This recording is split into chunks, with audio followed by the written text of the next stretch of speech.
Last അല്ല, എന്നാൽ ഇതുകൂടെ ചെയ്യാതെ എൻ്റെ മോർണിംഗ് ഒരു ദിവസം പോലും ഫുള്ളാകുന്നില്ല. ഇത് നമ്മുടെ ബയോഗ്യാസ്, നമ്മുടെ കോഴികളുടെ വേസ്റ്റ് ക്ലീൻ ആക്കുന്നത്. ഇത് ഡെയിലി ചെയ്യുന്ന ഒരു റുട്ടീനാണ്. പെട്ടെന്ന് തീർക്കും. പടപടപടാന്ന് ഓടിച്ചിട്ട് അതെല്ലാം തീർത്തിട്ട് ഞാൻ എൻ്റെ ജോലിക്ക് പോകും. കാണിക്കട്ടെ. എന്നത്തെ പോലെ തന്നെ നമ്മൾ മെഷ് മാറ്റി, എന്നിട്ട് ഇതേ കോഴിയുടെ വേസ്റ്റ് എല്ലാം വലിച്ചിങ്ങോട്ടിട്ടു. ഒരു കാര്യം മറന്നു, ഗ്ലൗസ് ഇടാതെ നമ്മൾ തുടത്തില്ലല്ലോ.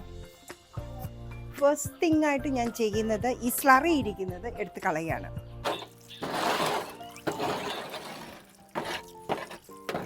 ചെറുതായിട്ട് എവിടെയോ ഒരു പണി പാളിയ ലക്ഷണം. കാരണം നമ്മൾ ഒഴിച്ച വെള്ളത്തിൻ്റെ ഈക്വൽ എമൗണ്ട് വെള്ളം വെളിയിലേക്ക് വരേണ്ടതാണ്. കൂടെ ഇങ്ങനെ സ്ലോഗ് ചെയ്ത് കിടക്കുക. എന്താ കാരണം എന്ന് തോന്നുന്നു, എവിടെയെങ്കിലും ഒരു ബ്ലോക്ക് കാണും. എനിവേ ഇൻപുട്ടിലില്ല, അപ്പോൾ ഔട്ട്പുട്ട് ഒന്ന് ചെക്ക് ചെയ്തേക്കാം. ഔട്ട്പുട്ട് ചെക്ക് ചെയ്യാനുള്ള എൻ്റെ ആയുധം ഞാൻ കയ്യിലെടുത്തു. ക്യാപ്പ് മാറ്റുന്നു.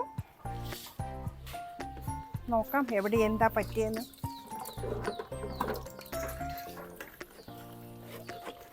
ചെറിയൊരു ബ്ലോക്കായിരിക്കാം, പക്ഷെ അത് വലിയൊരു പ്രശ്നത്തിലേക്ക് വഴിതെളിക്കും. യെസ്, വരുന്നുണ്ട്.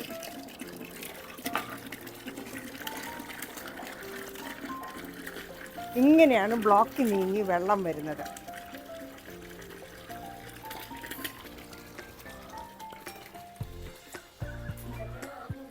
ഇഷ്ടം പോലെ.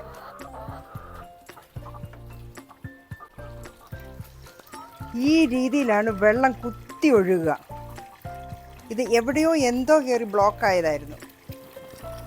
അയ്യോ, പ്രശ്നമായി.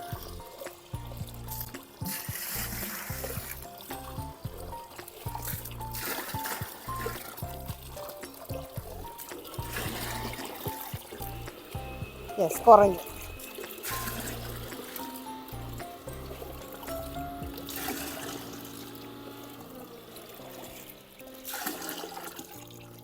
ഇപ്പോൾ നോർമൽ ലെവലിലേക്ക് വന്നു.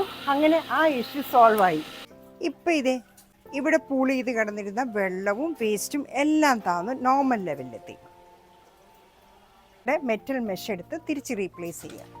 അല്ലെങ്കിൽ കോഴിപ്പെണ്ണുങ്ങളുടെ മുട്ടയും കൊണ്ട് കാക്ക റാഞ്ചി കൊണ്ടുപോകും. അപ്പോൾ അതുകൂടെ റീപ്ലേസ് ചെയ്തു.